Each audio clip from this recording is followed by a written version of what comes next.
The U.S. military has carried out an emergency evacuation that helped thousands of Americans leave the war-torn country of Sudan, but tens of thousands are stranded and left behind. In Biden's most Marxist move yet, people with good credit and large down payments will be penalized for buying a house in America. All of this and much, much more. Thank you so much for liking and sharing these videos. It really helps me out, so thank you so much. Also, I'll tell you about our $10,000 cash giveaway at the end of this video. President Joe Biden has issued orders for a U.S. military withdrawal from Sudan as civil war continues to rage for the last 2 weeks. He stated, "Today on my orders, the United States military conducted an operation to extract U.S. government personnel from Khartoum. I am grateful for the unmatched skill of our service members who successfully brought them to safety. I'm also very grateful for the U.S. military. However, roughly 16,000 American citizens that aren't government workers are left behind in the country due to a damaged airport. The United States has insisted they will do everything they can to help these stranded Americans, but admitted that their current options are limited."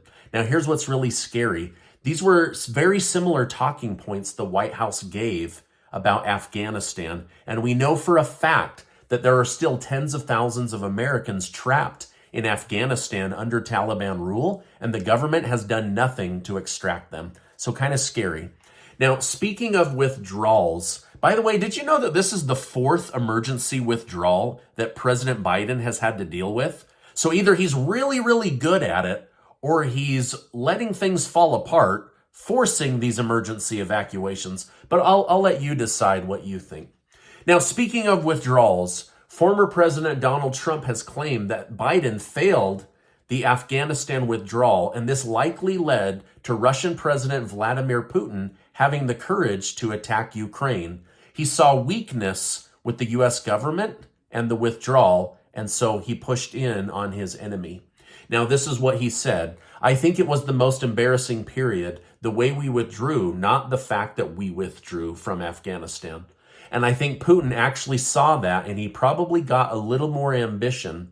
They did a withdrawal where the soldiers came out first. If you asked a 5-year-old child for strategy, the soldiers would have come out last."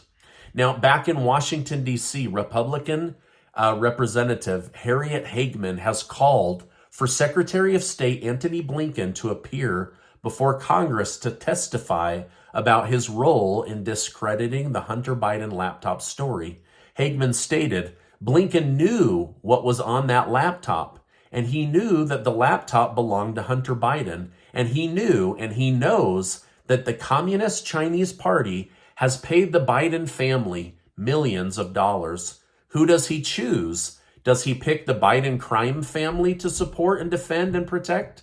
Or does he protect the United States of America? We now know what the answer is." Donald Trump himself reacted to this story and stated, "This is the type of election fraud that is no different than stuffing the ballot box." So we now know from the former head of CIA, Michael Morrell, that Antony Blinken, Secretary of State, called for the head of the CIA and others to write and fabricate a false letter days before the presidential election so that they could sway votes towards President Biden and allow him to lie during a nationally televised presidential debate about the validity and veracity of this story. More will be coming out about this, and I'll make sure to cover it. Okay, the news is changing. 2 media titans, Tucker Carlson and Don Lemon, have been fired from Fox News and CNN, respectively. While Fox claimed the decision was mutual, fans of Tucker Carlson pointed out that on his last broadcast, he said to them, "I'll be back on Monday," pointing out that he believed he was not going to be let go. On the other side, Don Lemon stated, "I was informed this morning by my agent that I have been terminated by CNN. I am stunned. After 17 years at CNN, I would have thought that someone in management would have had the decency to tell me directly. At no time was I ever given any indication that I would not be able to continue to do the work I have loved at the network. If you ask me, it seems very strange that two major news networks' most popular people were fired on the same day. Let me know, what do you think is going on in the U.S. media? And is this a good thing? Is it time to finally start cleaning it up and just get to the news? Or do you guys prefer to receive biased news based on the way that you vote and the way that you believe?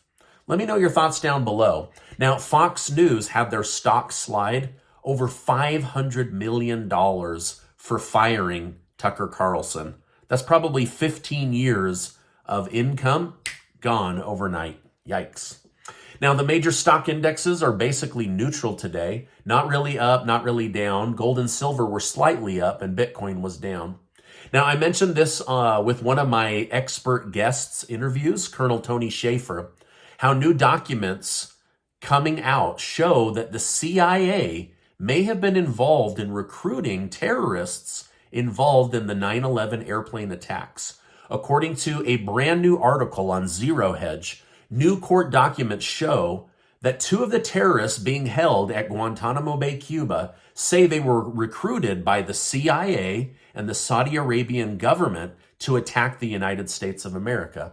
The FBI is now siding with the terrorists, saying there does seem to be a connection to these two men and many of the others that are now dead and will never get the truth out of. So this is a lawsuit that's going back and forth where they're now saying it looks like the CIA may have been involved. Now, on that interview, I told you how Colonel Tony Shaffer admitted he was part of a secret group that was gathering intel on Al-Qaeda and Osama bin Laden before they were household names, and how the White House, the Bill Clinton White House, told him, your project's over.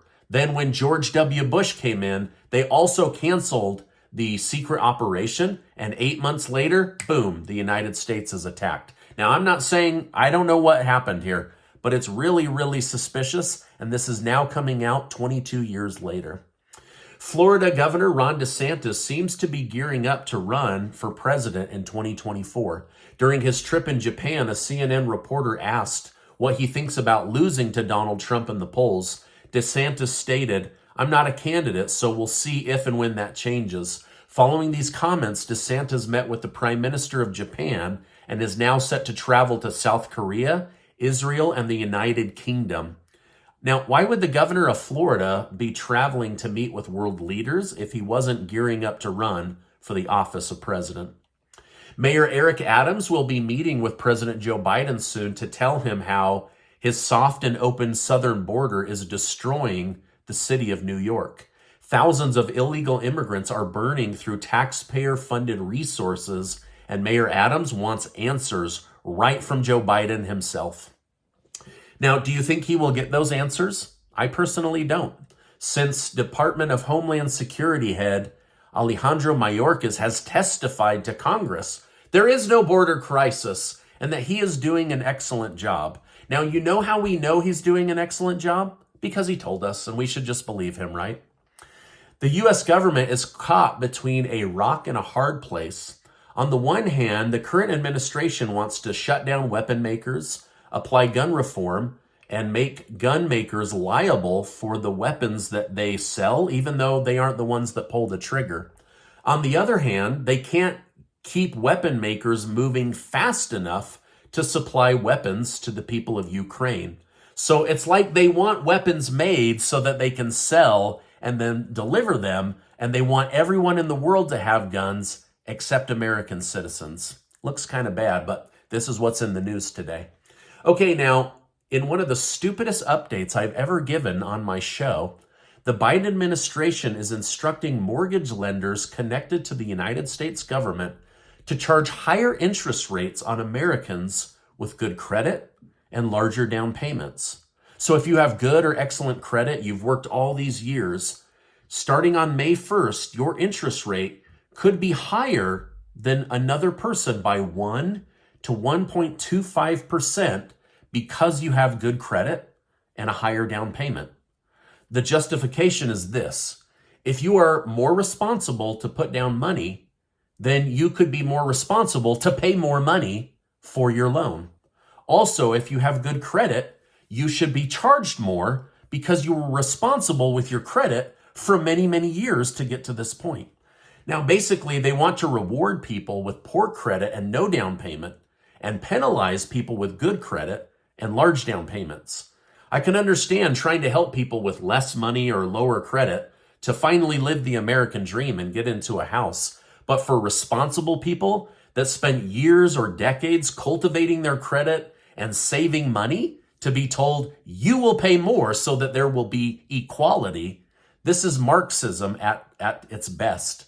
This is communist economic policy. But then again, this is the Biden administration, so I don't know what to expect. It's absolutely insane. Now, the Supreme Court has denied a request from oil companies to transfer a large lawsuit from a state court to a federal court. The oil companies are saying, listen, emissions, oil, gas, energy, these are federal policies, not state by state. And so they want it to move out of a state like California or Colorado or Hawaii or Maryland over to a federal judge so that they can get a fair ruling. Basically, these states that I listed say the oil companies are single-handedly destroying the globe and affecting climate change. And they're saying, you don't know what you're talking about. We need a federal judge, not a state judge, to weigh in on this crucial conversation. Now, Casey and I are giving away $10,000 in cash, thanks to generous video sponsors. One of you is going to win $5,000 in cash, like life-changing money. At least that's what the last winner told me. And then 5 of you are going to win $1,000 in cash. No small amount of money. You can use it on rent, car payments, groceries, a vacation, whatever you want. We're so excited to give this money away at the end of the month. And as we approach, I'll let you know how the winners will be chosen. I'll make sure to leave a link down below. Now, before you go, I want to remind you that you are amazing. I appreciate you stopping by today. Make sure to check out this super important video, and I'll see you on the next video.